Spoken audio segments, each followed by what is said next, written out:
বাংলাদেশ যে মুহূর্তে দাঁড়িয়ে আছে, বাংলাদেশের রাজনৈতিক অস্থিরতা, বাংলাদেশের কাদা ছোড়াছড়ির যে গল্পগুলো দেখছি সোশ্যাল মিডিয়াতে, মিথ্যের যে ছড়াছড়ি, প্রোপাগান্ডা, এক কথায় বলে দিচ্ছে আমরা কিয়ামতের শেষ প্রান্তে এসে দাঁড়িয়েছি।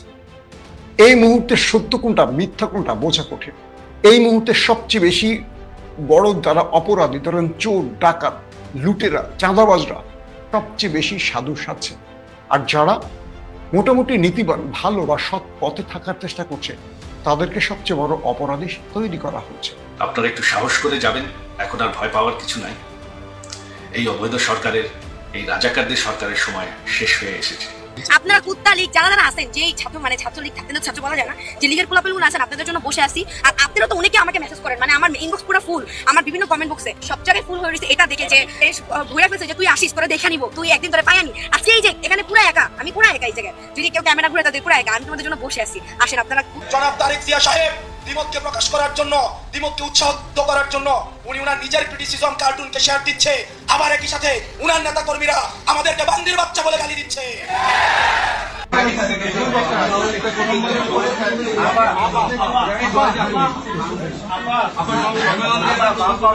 15ই আগস্ট আসার আগ মুহূর্তেই ধানমন্ডি 32-এ অবস্থান নিয়েছে বিএনপি নেতাকর্মীরা। তারা স্লোগান দিচ্ছে আওয়ামী লীগের বিরুদ্ধে, তারা বিএনপির পক্ষে স্লোগান দিচ্ছে, জিয়ার সৈনিক স্লোগান দিচ্ছে। এর মানে ধানমন্ডি 32 এলাকায় আওয়ামী লীগকে প্রতিহত করতে, শেখ মুজিবের প্রতি শ্রদ্ধা জানাতে কিংবা কথিত শোক দিবস পালন করতে আওয়ামী লীগের কোন নেতাকর্মী যাতে না আসতে পারে, যেহেতু সজীবজের জয় আহ্বান জানিয়েছে, সেজন্য বিএনপি নেতা আসার আগ মুহূর্তেই ধানমন্ডি 32-এ অবস্থান নিয়েছে বিএনপি নেতাকর্মীরা। তারা স্লোগান দিচ্ছে আওয়ামী লীগের বিরুদ্ধে, তারা বিএনপির পক্ষে স্লোগান দিচ্ছে, জিয়ার সৈনিক স্লোগান দিচ্ছে। এর মানে ধানমন্ডি 32 এলাকায় আওয়ামী লীগকে প্রতিহত করতে, শেখ মুজিবের প্রতি শ্রদ্ধা জানাতে কিংবা কথিত শোক দিবস পালন করতে আওয়ামী লীগের কোন নেতাকর্মী যাতে না আসতে পারে, যেহেতু সজীবজের জয় আহ্বান জানিয়েছে, সেজন্য বিএনপি নেতাকর্মীরা অবস্থান নিয়েছে। এবং এটা কোনো গুপ্ত বা ছদ্মবেশী অবস্থান নয়, প্রকাশ্য অবস্থান। যেমন হতে পারে যে আমরা বিপ্লবী লোক, আপনাদেরকে দাঁড়াতে দিব না, কিন্তু না, জিয়ার সৈনিক স্লোগান দিয়েই বিএনপির লোকজন দাঁড়িয়েছে। এই জিনিসটা বাংলাদেশের রাজনীতির অনেক হিসাব নিকাশ বদলে দেয়। কারণ আপনারা যারা আমাদের আলোচনা শুনেন, আমি বারবার কয়েকটা কথা বলি এবং ইটস ট্রু, আবারও বলবো। সজীবজের জয় একটা ভিডিও বার্তা দিয়েছে যে ধানমন্ডি 32-এ সবাই আসবেন, শ্রদ্ধা নিবেদন করবেন। এবং আমি বলেছি বিষয়টা ব্যাখ্যা করে যে বিএনপির একাংশের সাথে সজীবজের জয়ের একটা সমঝোতা হয়েছে। এবং রবিন ফারহানার কথা আপনাদের মনে আছে, ফজু পাগলার কথা আপনারা নিঃসন্দেহে শোনেন। তাদের কথা যারা শুনেন তারা সবাই জানেন শেখ মুজিব, 15ই আগস্ট, এগুলোর প্রতি তারা সিম্পেথেটিক। ধানমন্ডি 32 ভাঙা ঠিক হয়নি, 15ই আগস্ট শোক দিবস পালন করতে দেওয়া উচিত, এগুলো যারা বাধা দেয় তারা মব সৃষ্টি করে, এইগুলোই তো বিএনপির একটা অংশের ন্যারেটিভ। মানে জায়গাটা ছিল এরকম। আসসালামু আলাইকুম দর্শক, নতুন একটি খবরে আপনাদের সবাইকে স্বাগতম।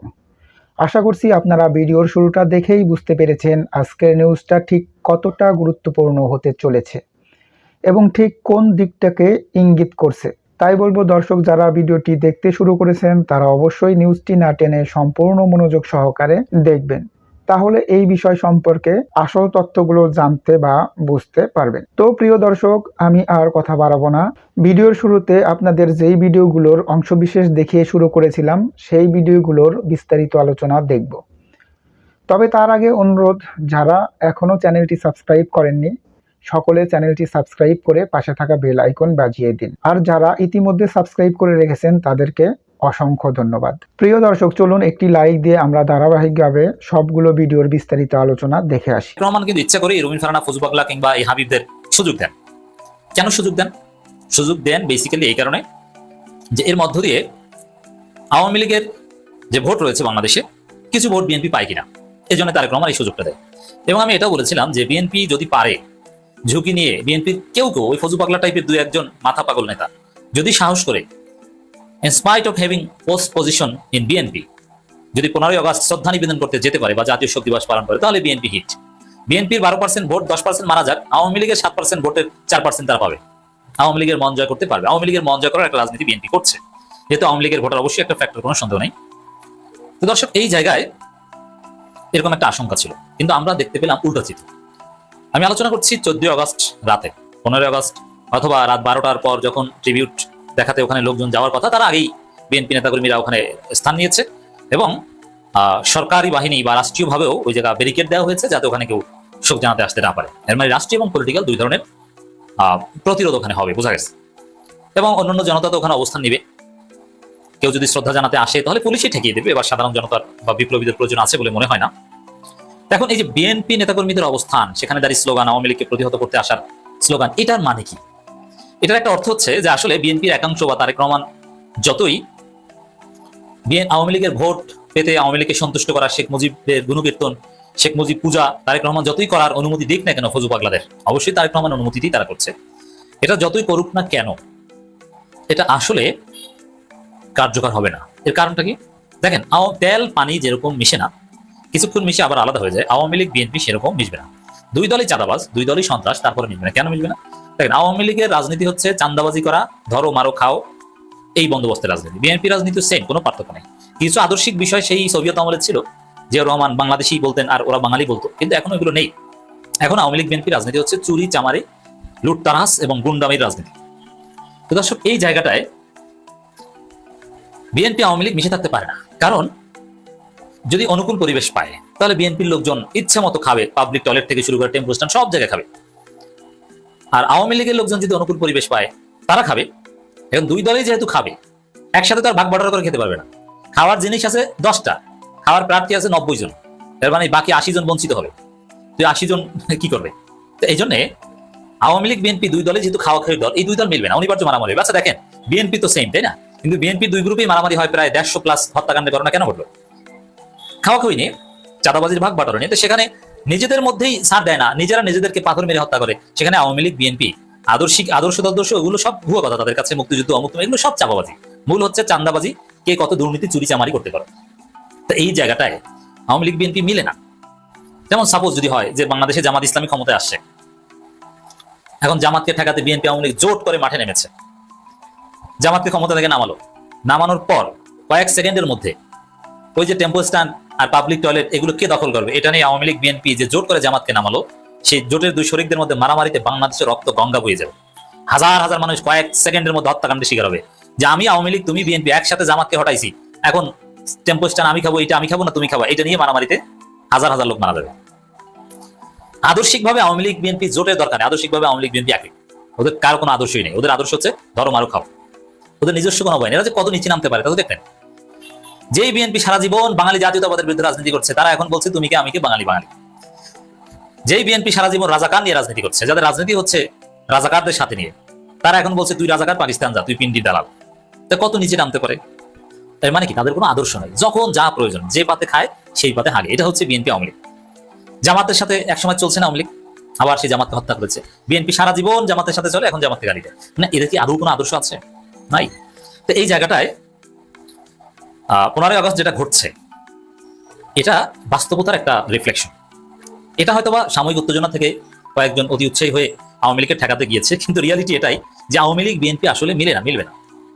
তো ওই যে আওয়ামী লীগের ভোট তারেক রহমান চাই যেন ফজু পাগলাদের মাঠে নামিয়ে দিয়েছে, এটা রং প্রজেক্ট। এসব প্রজেক্ট বাস্তবায়নযোগ্য নয়। একটু অনুকূল পরিবেশ পেলেই দুই দল মারামারি করে, রক্তারক্তি করে, রক্তগঙ্গা বয়ে দেবে। প্রত্যেকটা জায়গায় আওয়ামী লীগ বিএনপির মধ্যে কম্পিটিশন হবে। চলেন আমরা মূল গল্পে প্রবেশ করছি। আল্লাহ রসুলের ওফাতের পর প্রথম মুসলিম সালতানাত প্রতিষ্ঠিত হয়, যার নাম খোলাফায়ে রাশিদিন। এবং খোলাফায়ে রাশিদিনের 4 জন খলিফা ছিলেন, হযরত আবু বকর, হযরত ওমর, হযরত ওসমান, হযরত আলী। এবং এই খোলাফায়ে রাশিদিন 632 থেকে 661 সাল পর্যন্ত পৃথিবীতে টিকেছিল। খেয়াল করবেন, আল্লাহ রসুল যেই মুসলিম সালতানাত মদিনায় তৈরি করে দিয়ে গেছে, যখন রোমান বা বাইজেন্টাইনদের পুরো পৃথিবীতে দাপট ছিল, একদিকে ইহুদি, কিন্তু মুসলিম যে সাম্রাজ্য তার প্রথম শিকড়টি তৈরি করেন মহানবী সাল্লাল্লাহু আলাইহি সাল্লাম মদিনায় তার রাজ্য প্রতিষ্ঠার মাধ্যমে। এবং সেই রাজ্য বা সেই রাষ্ট্র পরবর্তী তার 4 খলিফা ধরে রাখেন খোলাফায়ে রাশিদিনের নামে। এবং বলা যাচ্ছে 632 থেকে 661 সাল পর্যন্ত 4 জন খলিফা এটা টেনে নিয়ে যান। এবং হযরত ওমর রাদিয়াল্লাহু তাআলা আনহু তার 10 বছরের শাসনামলে অর্ধ পৃথিবী মুসলমানদের সাম্রাজ্যে অন্তর্ভুক্ত করেন। তিনি মিশরকে, তিনি পার্সিয়ানকে এবং বাইজেন্টাইনদের বহু অঞ্চল তিনি দখল করেন, এবং বড় বড় যুদ্ধের মধ্য দিয়ে ছোট্ট মদিনা থেকে সেই রাষ্ট্রটি একটা পর্যায়ে অর্ধ পৃথিবী ছড়িয়ে পড়ে হযরত ওমরের হাত ধরে। তারপর প্রায় 12 বছর শাসনকাল চালান হযরত ওসমান রাদিয়াল্লাহু তাআলা আনহু। এরপর আসেন আলী। কিন্তু হযরত ওসমান রাদিয়াল্লাহু তাআলা আনহুকে হত্যার মধ্য দিয়ে আলী এবং মুয়াবিয়ার মধ্যে কিছু ভুল বুঝাবুঝির সৃষ্টি হয় কিছু বিশ্বাসঘাতকদের কারণে। এই দুইজন তার পথে ঠিক ছিলেন, কিন্তু বিশ্বাসঘাতকরা নেপথ্যে ছিলেন। এবং বলা হচ্ছে শেষ পর্যন্ত 661-তে হযরত আলীর মৃত্যুর পর খোলাফায়ে রাশিদিনের যুগ শেষ হয়ে যায় এবং এর পরবর্তী আলীর সন্তান হযরত হোসেন এই খেলাফতের দায়িত্ব পেলেও তাকে গ্রহণ করতে দেওয়া হয়নি। পরবর্তী তিনি এই দায়িত্ব হযরত মুয়াবিয়া সাল্লাল্লাহু আলাইহি ওয়াসাল্লাম হযরত মুয়াবিয়া রাদিয়াল্লাহু তাআলা আনহুর উপর ছেড়ে দেন। বলা হচ্ছে বানু উমাইয়া অর্থাৎ মুয়াবিয়া যে সালতানাত প্রতিষ্ঠা করেছিলেন, মুসলিম সালতানাত যেটাকে বলে বানু উমাইয়া, সেটা 90 বছর পৃথিবীতে টিকে ছিল। বলা হচ্ছে 661 থেকে 750 সাল 50 খ্রিস্টাব্দ পর্যন্ত বনু উমাইয়া তাদের রাজত্ব টিকে ছিল এবং এই রাজত্বকালে হযরত মুয়াবিয়া তার অনেক সন্তানরা সফলতার সাথে কাজ করেছে এবং তার সন্তান ইয়াজিদ তিনি ইমাম হোসেন পরিবারকে হত্যা করে পুরো পৃথিবীতে কলঙ্কিত হয়েছে। অর্থাৎ এই বনু উমাইয়ার মধ্যে আমরা দেখেছি কখনো ভালো শাসক এসেছেন, কখনো খারাপ শাসক এসেছেন। একটা পর্যায়ে লুবি শাসকদের পাল্লায় পড়ে উমাইয়া শাসনের অবসান ঘটে। এরপর আমরা দেখলাম যে খলিফা আমির হামজা তিনি উমাইয়া খেলাফতকে ক্ষমতাচ্যুত করে আব্বাসীয় খেলাফত প্রতিষ্ঠা করেন। এই উমাইয়া শাসনটি শেষ হয়ে যায় যখন প্রচন্ড দুর্নীতি, লোভ, লালসা, বিভিন্ন খারাপ কাজে জড়িয়ে পড়ে। এরপর হযরত আমির হামজা তিনি ক্ষমতাচ্যুত করে আব্বাসীয় খেলাফত প্রতিষ্ঠা করেন। বলা হচ্ছে যে মহানবী সাল্লাল্লাহু আলাইহি ওয়াসাল্লামের চাচা আব্বাস ইবনে আব্দুল মুত্তালিবের বংশধররাই এই আব্বাসীয় খেলাফতের গোড়াপত্তন করেন। দর্শক, আমি যে হিস্ট্রিগুলো বলছি আপনারা একটু শুনবেন, তারপরে আমি মূল ফ্রেমে আসবো আলোচনার জন্য। হয়তো বা আপনাদের প্রথমে একটু অন্যরকম লাগবে, কেন আমি এই কথাগুলো বলছি সেই কথাগুলো আমি একটু শেষে নিয়ে আসবো। পুরো হিস্ট্রিটার পরে আমি চলে আসবো মূল আলোচনায়। এরপর বলা হচ্ছে যে এই আব্বাসীয় খেলাফত প্রতিষ্ঠার পর প্রায় প্রথমে এটি প্রতিষ্ঠিত হয় আপনার 750, প্রথমে আসে এটি কুফাতে। 750 সালে আব্বাসীয় খেলাফত প্রতিষ্ঠা হয় কুফায়। পরবর্তী এটিকে আবার পরিবর্তন করে বাগদাদে আনা হয় এবং আব্বাসীয় খেলাফত পৃথিবীতে টিকে ছিল 750 থেকে 1258 সাল পর্যন্ত। খেয়াল করবেন। তো কয়েকটি বিষয় এখানে আমাদের আনতে হবে যে 762 খ্রিস্টাব্দে বাগদাদে আমির হামজা কর্তৃক যে রাজধানী ঘোষণা হয় আব্বাসীয় খেলাফতে, এটি পৃথিবীতে একটা আলো তৈরি করে মুসলমানদের জন্য। বলা হয় উমাইয়াদের মধ্যে যে বিষয়টি তৈরি হয়েছিল, উমাইয়া শাসকরা আরবদেরকে মূল্যায়ন করত। অর্ধ পৃথিবী যখন তারা শাসন করছে, তাদের মধ্যে অনেক গোত্রের, অনেক ভাষার, অনেক কালারের মানুষ ছিল, কিন্তু তারা আরবদেরকে মূল্যায়ন করতো, আরবদের বাইরের মানুষদেরকে মূল্যায়ন করতো না, তাদের গুরুত্বপূর্ণ পদ দিত না, নানান রকম অভিযোগ ছিল। যে কারণে পরবর্তী আব্বাসীয় খেলাফত প্রতিষ্ঠা হয়। আব্বাসীয় খেলাফত প্রতিষ্ঠার পরে যখন বাগদাদে আসে, আমরা কি দেখলাম? পৃথিবীর সব ভাষার মানুষকে এখানে আনা হয় জ্ঞান বিজ্ঞান চর্চার জন্য। হাউস অফ উইজডম বাগদাদে পৃথিবীর সবচেয়ে বড় লাইব্রেরি তৈরি করা হয়। বলা হয় পৃথিবীর সবচেয়ে বড় লাইব্রেরি বাগদাদে প্রতিষ্ঠিত করে আব্বাসীয় খলিফারা, যার নাম দেওয়া হয়েছিল হাউস অফ উইজডম। আপনারা কম বেশি অনেকেই জানেন যারা স্টোরি নিয়ে ঘাটাঘাটি করে। বলা হয় যে পৃথিবীর সব ধরনের বই বা কিতাব এখানে পাওয়া যেত। শুধু তাই নয়, মুসলমানদেরকে জ্ঞান বিজ্ঞানে এগিয়ে নিতে বহু রকম বড় বড় বিজ্ঞানীরা, গবেষকরা এখানে আসতেন। এখান থেকে তারা বই সংগ্রহ করতেন বা এখানে তারা গবেষণা করতেন। অর্থাৎ পুরো আব্বাসীয় খেলাফত মুসলমানদের জ্ঞান বিজ্ঞানে পুরো পৃথিবীতে ছড়িয়ে দেয়। এরপর এই আব্বাসীয় খলিফাদের মধ্যে আরাম আয়েশের কিছু বিশ্বাসঘাতক, কিছু দুর্বল ইমানের ব্যক্তিরাও প্রবেশ করে।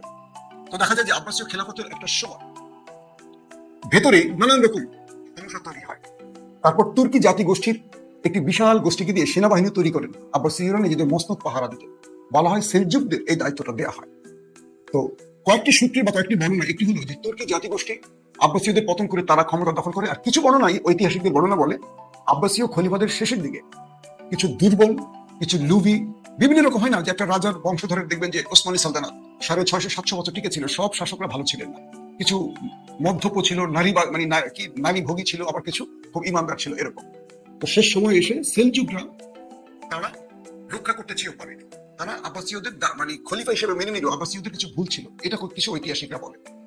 এবং একটা পর্যায়ে দেখা যায় যে এই আব্বাসীয় খলিফাদের এই শাসনকালে তারা এতটা লোভ বা দুনিয়া চিন্তা আটকে যায় এবং নিজেরা এত বিভাজিত হয়ে পড়েন। দেখা যায় যে এরকম যে আব্বাসীয় খলিফাদের শেষ সময়টিতে এসে তারা ফিতনার মধ্যে জড়িয়ে যান, বেশি মাসলার মধ্যে আটকে যান। এখন আমাদের বাংলাদেশে হয় না এটা মওদুদিবাদী, ওইটা তরিকাপন্থী, ওইটা পীরপন্থী, এই যে আমরা অনেকগুলো পন্থী এবং একজন আরেকজনকে আমরা কাফের মুশরিক মনে করি। আমাদের বড় বড় স্কলার অমুক কাফের, তুই কাফের, তোর বাপ কাফের, এই কাফের ফয়সালা দেওয়া শুরু কর। যত বড় জ্ঞানী লোকই হোক না কেন, মনে রাখবেন খুলুসিয়তের একটা ব্যাপার থাকে। যত বড় জ্ঞানী হোক, শয়তানও খুব বড় জ্ঞানী ছিল, আবু জেহেল জ্ঞানের পাহাড় ছিল, কিন্তু মূল জ্ঞানটা ছিল না। তো এই আব্বাসীয় খেলাফতের মধ্যে দেখা গেছে পরিকল্পিত তাদের মধ্যে বিভাজন তৈরি করে দিয়েছে শত্রুরা, এবং তারা অমুক কাফের, তমুক কাফের, অমুক মাসলা, তমুক মাসলা, মূল দিন থেকে সালতানাতের মূল দায়িত্ব থেকে সরে গিয়ে তারা নিজেদের মধ্যে ক্ল্যাশে জড়িয়ে গেছে, নিজেদের মধ্যে এত বিভাজিত ছিল যেটা বাংলাদেশে আজকে হচ্ছে। এরপর এই সুযোগটি কাজে লাগায় মঙ্গলরা এই সুযোগটি কাজে লাগায়। এর মাঝখানে যেটি করে আব্বাসীয়দের এই দুর্বলতার সুযোগটি কাজে লাগায় প্রথম লাগায় আপনার ইউরোপীয় খ্রিস্টানরা। তারা হঠাৎ করে একটি ক্রুসেড ঘোষণা করে। যখন আব্বাসীয়রা নিজেদের মধ্যে দ্বন্দ্ব জড়ায়, প্রথমে তারা পুরো ইউরোপের খ্রিস্টানরা একটা প্ল্যান করে তারা জেরুজালেম দখলের জন্য তারা একটা ক্রুসেড ঘোষণা করে এবং আব্বাসীয়দের হাত থেকে জেরুজালেম তারা দখল করে। বলা হচ্ছে যে হযরত ওমর রাদিয়াল্লাহু তাআলা আনহু তিনি যে জেরুজালেম জয় করেছিলেন, তারপর 450 বছর পর এই আব্বাসীয়দের দুর্বলতায় এটি ইউরোপীয় খ্রিস্টানরা তারা দখল করে ফেলে। 450 বছর পর জেরুজালেম তারা দখল করে। এবং বলা হচ্ছে যে শেষ যে সুলতান ছিলেন মুতাসিম বিল্লাহ 1258 খ্রিস্টাব্দের দিকে মঙ্গলরা আক্রমণ করে আব্বাসীয় এই বাগদাদে, এবং এখানে আক্রমণ করে তারা 18 লক্ষ মুসলমানকে হত্যা করে। বলা হচ্ছে যে ফোরাত নদীতে রক্তে ভেসে যায়, বাগদাদের পুরো লাইব্রেরিটাকে তারা পুড়িয়ে দেয়, এবং যে নদী ছিল বাগদাদের পাশে এই নদীর পানি 7 দিন কালো হয়েছিল। এত বই ছিল লাইব্রেরিতে, বিশাল লাইব্রেরি, পুরো বইগুলো মুসলমানদের জ্ঞান যেন মুসলমানরা অর্জন করতে না পারে পুরো লাইব্রেরিটা পুড়িয়ে দেয় মঙ্গলরা। এবং মুসলিম নারীরা শিশুরা মসজিদে আশ্রয় নেয়, বিভিন্ন জায়গায় আশ্রয় নেয়, সেই মসজিদগুলো বাহির থেকে বন্ধ করে আগুন ধরিয়ে দেয়। 18 লক্ষ মুসলমানদেরকে হত্যা করে কেবল মুসলমানদের নিজেদের ভুলে। এখানেই শেষ নয়, তারপর মঙ্গলরা পুরো বাগদাদ জয় করে ফেলে। এরপরে প্রায় 40 বছর পর ইরাক থেকে মিশরে আসা সালাউদ্দিন আইয়ুবী তিনি আবারও একটা রক্তক্ষয়ী লড়াইয়ের মধ্য দিয়ে এটি জয় করেন। সেই হিস্ট্রিটাও আমি আনতেছি একটু পরে। তো বলা হচ্ছে যে চেঙ্গিস খান যখন বাগদাদ আক্রমণ করেন, তিনি প্রথমে যে বিষয়টি দেখছেন যে প্রত্যেকটা মুসলমান বিভাজিত, তারা ঐক্যবদ্ধ হতেই পারছেন। আব্বাসীয় খলিফা তার সেনাবাহিনীকে নিয়ে যুদ্ধ করবে কি, তাদের মধ্যেই মতভেদ, তাদের মধ্যেই দুর্বলতাগুলো খুঁজে পান চেঙ্গিস খান। তারপর তিনি পুরো আব্বাসীয় খলিফাকে হত্যার মাধ্যমে এই খেলাফতকে শেষ করে দেন। এবং চেঙ্গিস খান যে খারেজিমি একটি সাম্রাজ্য ছিল, সেই খারেজিমি সাম্রাজ্যেও আক্রমণ করেন, এবং সেখানেও তিনি প্রায় কয়েক লক্ষ, প্রায় বলা হয় 1.5 ডজন, মানে 1.5 ডজন বলবো না, এটাকে বলবো 15 থেকে 18 লক্ষ মুসলমানকে হত্যা করেন। পুরে সেখানে তিনি মঙ্গলদের রাজ্য প্রতিষ্ঠা করেন। এবং এরপরে তার হালাকু খানের যে নাতি আসে, চেঙ্গিস খানের হালাকু খান, তিনি তার ধারাবাহিকতায় এই আব্বাসীয় খেলাফতের ধ্বংসটা তার হাত ধরেই হয়। দেখেন আল্লাহর কি শিক্ষা মুসলমানদের জন্য। বলা হচ্ছিল যে আব্বাসীয়দের মানে চেঙ্গিস খানের হিস্ট্রিটা আগে আমি যেটা বললাম একটু এলোমেলো করছি, হালাকু খানের হাত ধরে আব্বাসীয়দের পতনটা হয়। তো পরবর্তী মুসলমানদের সামনে আসে কারা? মামলুক সালতানাত। এটা ছিল মিশরে। মামলুক কারা? মূলত আব্বাসীয় খেলাফতের সময় অনেক দাসকে এনে বিভিন্ন জায়গা থেকে তাদেরকে সেনা বা সৈন্য বানানো হতো। তো আব্বাসীয়দের দুর্বলতা একটা সময় সেনারাই নতুন করে তারা এই রাষ্ট্রের বা সাম্রাজ্যের দায়িত্ব নেয়। পরবর্তী এই দাসেরাই মামলুকরাই 1250 থেকে, এটাকে বলা হয় মামলুকদের সালতানাত ছিল 1206 থেকে 1290 সাল পর্যন্ত।